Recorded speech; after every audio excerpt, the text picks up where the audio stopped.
আসসালামু আলাইকুম প্রিয় শিক্ষার্থীবৃন্দ, কেমন আছো তোমরা? আশা করি ভালো আছো। তোমাদের সবাইকে মুজিব শতবর্ষের শুভেচ্ছা জানাচ্ছি। আমরা গত কয়েকটি ক্লাসে যুক্তিবিদ্যা দ্বিতীয় পত্রের প্রথম অধ্যায় যৌক্তিক সংজ্ঞা নামক যে বিষয় অধ্যায়টি, সেই অধ্যায়টি নিয়ে আলোচনা করেছি।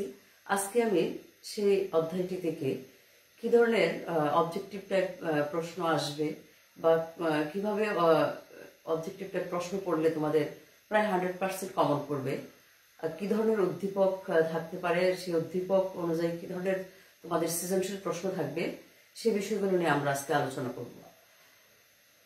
আমরা গত কয়েকটি ক্লাসে যৌক্তিক সংজ্ঞা যে বিষয়গুলো নিয়ে আমরা আলোচনা করছিলাম সেগুলো হচ্ছে যৌক্তিক সংজ্ঞা কাকে বলে, যৌক্তিক সংজ্ঞার উদ্দেশ্য কি, যৌক্তিক সংজ্ঞা এবং বর্ণনার পার্থক্য কাকে বলে বা পার্থক্যটা কি, আর যৌক্তিক সংজ্ঞার কতগুলো নিয়ম, সে নিয়ম যদি আমরা না মানি বা নিয়ম যদি লঙ্ঘন করি তাহলে সে কি ধরনের অনুপপত্তি ঘটবে সেগুলো নিয়ে আলোচনা করেছি। আমরা আরো আলোচনা করেছি যৌক্তিক সংজ্ঞার সীমাবদ্ধতা নিয়ে, অর্থাৎ কোন কোন ক্ষেত্রে যৌক্তিক সংজ্ঞা দেওয়া যায় না, এবং সবশেষে আমরা আলোচনা করছিলাম যৌক্তিক সংজ্ঞার প্রয়োজনীয়তা। তো আমরা আজকে প্রথমে দেখব কিভাবে পড়লে আমাদের প্রায় 100% অবজেক্টিভ টাইপ প্রশ্নগুলো আমরা উত্তর করতে পারি। তো আমাদের যে অধ্যায়টা যে বইটাই পড়ো না কেন, আমি তোমাদের প্রথম ক্লাসে বলেছিলাম আমি তোমাদের গোলাম মুস্তফা স্যারের বইটা আমি তোমাদেরকে ফলো করে পড়াই। তো সেই প্রত্যেক বইয়ের পিছনে দেখবা কতগুলো অবজেক্টিভ টাইপ প্রশ্ন দেয়া থাকে। তো সেই প্রশ্নগুলো তোমরা নিজেরা অধ্যায়টা ভালো করে পড়ে সেই প্রশ্নগুলো নিজেরা যাচাই করার দিবে, উত্তর দিবে, যেন নিজেরাই যাচাই করতে পারো কিরকম পারো। তো প্রত্যেক অধ্যায়ের পিছনে যে প্রশ্নগুলো থাকে অবজেক্টিভ টাইপ প্রশ্ন, সেগুলো অনুশীলন করবে, অধ্যায়টা ভালো করে পড়বে। আর বোর্ডের যে বিভিন্ন প্রশ্ন, বিভিন্ন ইয়ারের যে প্রশ্নগুলো আসে সেগুলো তোমরা দেখবে, তাহলে প্রায় 100% প্রশ্ন তোমাদের কমন পড়ে যাবে। এখন আমি কি ধরনের উদ্দীপক আসবে এই অধ্যায়টা থেকে এবং কি ধরনের সৃজনশীল প্রশ্ন আসতে পারে সেগুলো নিয়ে আলোচনা করবো। দেখো, আমাদের প্রথম যে উদ্দীপকটা দেওয়া, দৃশ্যকল্প 1 মানুষের বুদ্ধিবৃত্তি সম্পন্ন জীব, দৃশ্যকল্প 2 মানুষের পক্ষবিহীন দ্বিপদ জীব। এখন দেখো, মানুষের বুদ্ধিবৃত্তি সম্পন্ন জীব, আমার যে কাজটা করতে হবে প্রথমে কোন অধ্যায় থেকে প্রশ্নটা আসছে, উদ্দীপকটা কোন অধ্যায় থেকে আসছে সেটা আমাকে খুঁজে বের করতে হবে, আমাকে মানে তোমাদেরকে। তারপরে আমাদেরকে দেখতে হবে বা বুঝতে হবে যে অধ্যায়ে কোন বিষয়টাকে এটা ইন্ডিকেট করছে। তাহলে দেখো, মানুষের বুদ্ধিবৃত্তি সম্পন্ন জীব, আমরা প্রথমেই বুঝতে পারছি যে এটা হলো যৌক্তিক সংজ্ঞার যে অধ্যায়টা সেটার আলোচনা, এবং এটা হচ্ছে কি যৌক্তিক সংজ্ঞার যে মানুষ সম্পর্কে যে সংজ্ঞা, যৌক্তিক সংজ্ঞা এটা একটা। তাহলে আমরা কি বুঝতে পারলাম, এটা হলো যৌক্তিক সংজ্ঞা। আর তারপর একটা হচ্ছে কি, দেখো দৃশ্যকল্প 2 মানুষের পক্ষবিহীন দ্বিপদ জীব, এটা হচ্ছে বর্ণনা। তাহলে আমরা বুঝতে পারলাম একটা সংজ্ঞা একটা বর্ণনা। এখন আমরা দেখি কি ধরনের সৃজনশীল প্রশ্ন এখানে আছে। সংজ্ঞায় কোনটি উল্লেখ করা আবশ্যক? আমরা যখন পড়েছি আমরা জানি সংজ্ঞায় জাত্যার্থের একটা পদে দুটা দিক থাকে, একটা ব্যাক্তার্থ আর একটা জাত্যার্থ। সংজ্ঞায় উল্লেখ করতে হয় সেই পদের জাত্যার্থকে, কারণ জাত্যার্থ হচ্ছে সেই পদের আবশ্যিক গুণ, সেজন্য সংজ্ঞায় উল্লেখ করতে হয় সেই পদের জাত্যার্থকে। খ নম্বর বলছে সংজ্ঞার অন্যতম উদ্দেশ্যটি ব্যাখ্যা করো।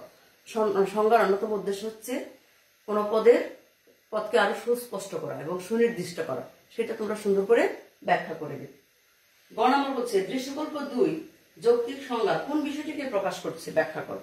তাহলে দৃশ্যকল্প 2 যৌক্তিক সংজ্ঞা কোন বিষয়কে প্রকাশ করছে? দৃশ্যকল্প 2 হচ্ছে মানুষ হয় পক্ষবিহীন দ্বিপদ জীব, বর্ণনা।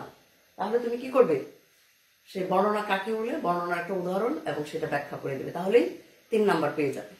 এবং ঘ নাম্বার দেখো, দৃশ্যকল্প 1 ও 2 এর পার্থক্য বিশ্লেষণ করো। তাহলে ঘ নাম্বারে যেটা বলছে, দৃশ্যকল্প 1 হচ্ছে যৌক্তিক সংজ্ঞা আর দৃশ্যকল্প 2 হচ্ছে বর্ণনা।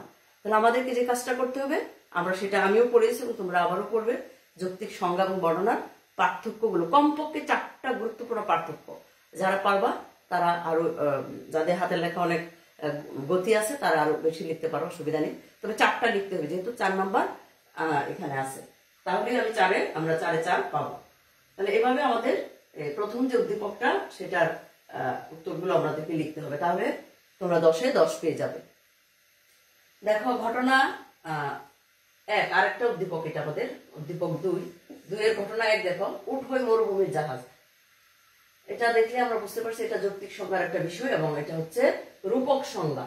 রূপক সংজ্ঞা যেটা, রূপক সংজ্ঞা অনুপপত্তি, উঠ হই মরুভূমির জাহাজ, অর্থাৎ উঠকে মরুভূমির জাহাজের সাথে তুলনা করা হয়েছে, তো সেটা রূপক সংজ্ঞা। ঘটনা 2, আধার হলো আলোর অভাব। এটা হচ্ছে নর্তক সংজ্ঞা অনুপপত্তি, অর্থাৎ এখানেও আমাদের কি ঘটছে, সংজ্ঞা দিতে হবে সদর্থক ভাবে, সংজ্ঞাটি দিতে হবে, কিন্তু দেওয়া হয়েছে নর্থক ভাবে। মানুষের মনুষ্য জাতীয় জীব, এটা হচ্ছে একই পদের যে আরেকটা সমজাতীয় যে অর্থ সেটাই ব্যবহার করা হয়েছে, মানুষের মনুষ্য জাতীয় জীব। এবার দেখো প্রশ্ন কি আসছে, যৌক্তিক সংজ্ঞা কাকে বলে? আমরা তো সবাই জানি যৌক্তিক সংজ্ঞা হচ্ছে কোন পদের পূর্ণ জাত্যার্থের সুস্পষ্ট বর্ণনাকে বলা হয় যৌক্তিক সংজ্ঞা। খ বলছে স্বকীয় নামবাচক পদের সংজ্ঞা দেওয়া যায় না কেন? আমরা জানি স্বকীয় নামবাচক পদগুলো ব্যক্তি বিশেষকে উল্লেখ করে, কোন ব্যক্তি বিশেষের কোন জাত্যার্থ নেই, যে পদের জাত্যার্থ নেই সেই পদের সংজ্ঞা দেওয়া যায় না, সুতরাং সেই জন্য স্বকীয় নামবাচক পদের সংজ্ঞা দেওয়া যায় না। গ নাম্বার বলছে ঘটনা 1 কোন নিয়মে লঙ্ঘন করছে? ঘটনা 1 কি দেখো, উঠ হই মরুভূমির জাহাজ। 2 নম্বর নিয়মটা কি ছিল আমাদের, যে পদের সংজ্ঞা দিতে হবে সেই পদটি থেকে সংজ্ঞাটি স্পষ্টতর হতে হবে। আমাদের সংজ্ঞাদানের অন্যতম উদ্দেশ্য হচ্ছে সেই পদটাকে আরো স্পষ্ট করা।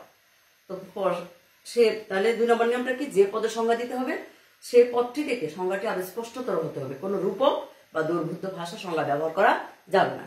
এটা ছিল আমাদের 2 নম্বর নিয়ম। তাহলে এই 2 নম্বর নিয়মে লঙ্ঘন ঘটছে, তার কারণ এখানে রূপক ভাষা ব্যবহার করা হয়েছে, উঠ হই মরুভূমির জাহাজ। এবং রূপক সংজ্ঞা অনুপপত্তি কি সেটা লিখবে, লিখে দিলে তোমাদের 3 এ 3 পেয়ে যাবে। এবং ঘ বলছে ঘটনা 2 ও 3 এর যে অনুপপত্তি ঘটেছে তা বিশ্লেষণ করো। ঘটনা 2 এবং 3 এর যে অনুপপত্তি ঘটছে, ঘটনা 2 দেখো আধার হলো আলোর অভাব। আমাদের 4 নম্বর নিয়মটা ছিল এরকম, সংজ্ঞা যদি সদর্থক দেওয়া সম্ভব হয় তাহলে সেটাকে নর্থক ভাবে সংজ্ঞায়িত করা যাবে না, কিন্তু এখানে কিন্তু তাই করা হয়েছে, আধার হলো আলোর অভাব, অর্থাৎ এখানে নর্থক সংজ্ঞা অনুপপত্তি ঘটেছে। এবং 3 কি বলছে, ঘটনা 3 এ মানুষের মনুষ্য জাতীয় জীব। 3 নম্বর নিয়ম ছিল আমাদের যে পদের সংজ্ঞা দিতে হবে সে পদ বা তার প্রতিশব্দ সংজ্ঞায় ব্যবহার করা যাবে না, কিন্তু এখানে কি হচ্ছে, মানুষ যা মনুষ্য জাতীয় জীব একই বিষয়, তাহলে তার কি সমর্থক শব্দ ব্যবহার করা হয়েছে, যার কারণে কি ঘটেছে, চক্রক সংজ্ঞা অনুপপত্তি ঘটেছে। তাহলে এইভাবে আমাদের এই ধরনের উদ্দীপক গুলো আসতে পারে, আর এই ধরনের উদ্দীপক অনুযায়ী এই ধরনের প্রশ্ন আমাদের থাকতে পারে। তো প্রিয় শিক্ষার্থীবৃন্দ, আমি আগে তোমাদের সাথে আমার যেদিন প্রথম ক্লাস হয়েছিল সেদিন আমি বলেছিলাম যে যুক্তিবিদ্যাটা গণিতের মতো, এখানে তুমি যদি টু দা পয়েন্টে উত্তর দিতে পারো, খুব বড় লিখতে হবে সেরকম না, কিন্তু যা চেয়েছে প্রশ্নে সেরকম উত্তর দিতে পারলে তুমি কি 100% নাম্বার পেয়ে যাবে, অর্থাৎ এখানে নাম্বার কাটার কোনো সুযোগ নেই।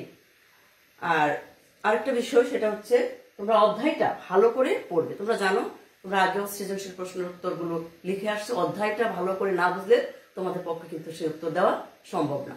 তো অধ্যায়টা ভালো করে পড়লে যে ধরনের উদ্দীপকে আসুক, যেখান থেকে আসুক, সেটা কিন্তু তোমরা লিখতে পারবে। তো প্রিয় শিক্ষার্থীবৃন্দ, আমার যৌক্তিক সংজ্ঞা যে প্রথম অধ্যায়ের যে যৌক্তিক সংজ্ঞা, সে অধ্যায়টির আলোচনা এখানে শেষ। আমরা পরবর্তী দিন যুক্তিবিদ্যা দ্বিতীয় পত্রের 2য় অধ্যায় যৌক্তিক বিভাগ নিয়ে আলোচনা করব। আল্লাহ হাফেজ।